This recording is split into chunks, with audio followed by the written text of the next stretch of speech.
Children can drown in a surprisingly small amount of water. So be very careful, extremely vigilant, and always be sure that you know where the children are if they're around water. The other thing is that children often, if they are drowning, it's not like in the movies when they're thrashing around. It can be very quiet and they can just disappear. So again, vigilance is really important. If you were to find a child unconscious in water, really important that you get them out as quickly as possible. Ideally, head downwards, pulling them out like that. And the moment they're on dry land, what you want to do is tilt the head, lift the chin, check to see if they're breathing. If they're not, you want to start with 5 rescue breaths straight away.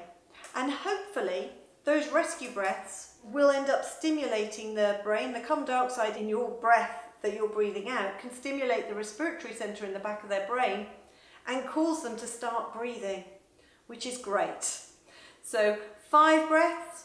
If that doesn't work, then 30 compressions to 2 breaths, and you would keep going. You're not going to try and empty them or anything. The majority of the time, there isn't water in the lungs that we hear about.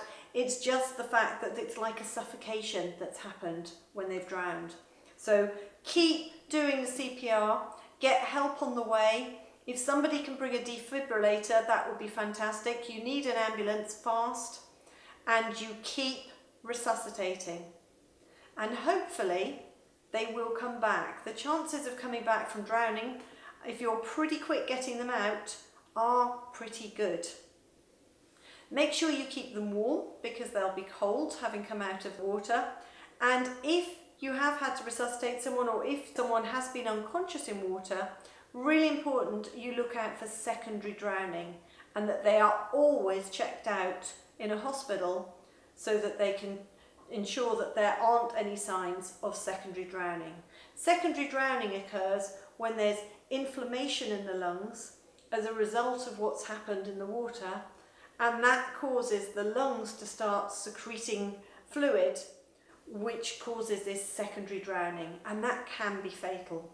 So really important you get them out quickly, you start CPR quickly if that's necessary. If they come round fast when you've done CPR, they'll need to be in the recovery position. They'll probably be sick. They'll probably will be draining some water, but they can cough it all up themselves. And then you get them seen in a hospital as quickly as possible.